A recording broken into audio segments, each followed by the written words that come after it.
আমন্ত্রণ সংবাদ এক নজরে, সঙ্গে আছি মোহাম্মদ ওয়ালিউল্লাহ।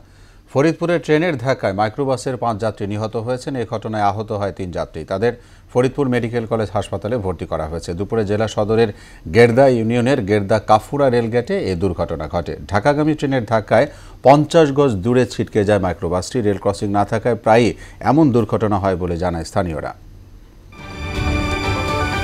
উন্নত চিকিৎসার জন্য আজ রাতে লন্ডন যাচ্ছেন বিএনপি চেয়ারপারসন বেগম খালেদা জিয়া। রাত ৮টায় গুলশানের বাসভবন থেকে গাড়ি যোগে বিমানবন্দরের উদ্দেশ্যে রওনা হবেন তিনি। এরপর রাত ১০টার দিকে কাতারের পাঠানো এয়ার অ্যাম্বুলেন্সে করে যুক্তরাজ্যে যাবেন খালেদা জিয়া। এদিকে জিয়া অরফানেজ ট্রাস্ট দুর্নীতি মামলায় খালেদা জিয়ার বিরুদ্ধে হাইকোর্টের দেয়া সাজার বিরুদ্ধে আপিল শুনানি কাল পর্যন্ত মুলতবি করা হয়েছে। জুলাই গণ অভ্যুত্থানে আহত ১০০ জন ছাত্রকে পুলিশে চাকরি দেওয়া হবে বলে জানিয়েছেন স্বরাষ্ট্র উপদেষ্টা জাহাঙ্গীর আলম চৌধুরী। পর্যায়ক্রমে এই সংখ্যা আরও বাড়ানো হবে। দুপুরে সিআইডিএ এসবি কার্যালয় পরিদর্শন শেষে এসব কথা বলেন স্বরাষ্ট্র উপদেষ্টা। কয়েকদিন সরকার না থাকার সুযোগে অনেক অপরাধী দেশ ছেড়েছে উল্লেখ করে তিনি বলেন, ঘটনা তদন্তে এসবিকে নির্দেশ দেওয়া হয়েছে।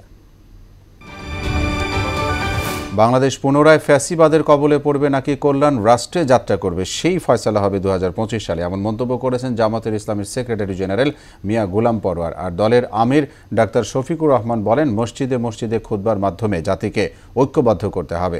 রাজধানীতে এক অনুষ্ঠানে এসব কথা বলেন তারা।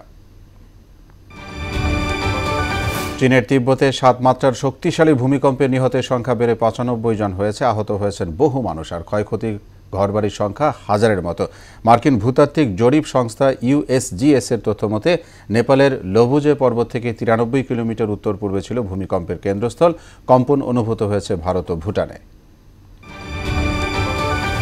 বিপিএল এর সিলেট পর্বে দিনের প্রথম ম্যাচে রংপুর রাইডার্সকে ১১২ রানের টার্গেট দিয়েছে ঢাকা ক্যাপিটালস। টসে ব্যাট করতে নেমে ব্যাটিং বিপর্যয়ে পড়ে ঢাকা।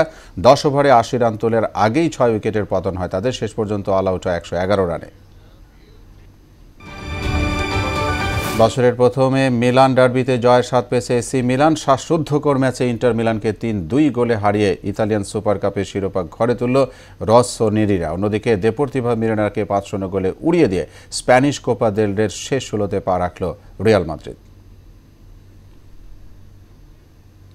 এ ছিল সংবাদ এক নজরে। সবশেষ খবর সবার আগে জানতে মোহনার সাথেই থাকুন।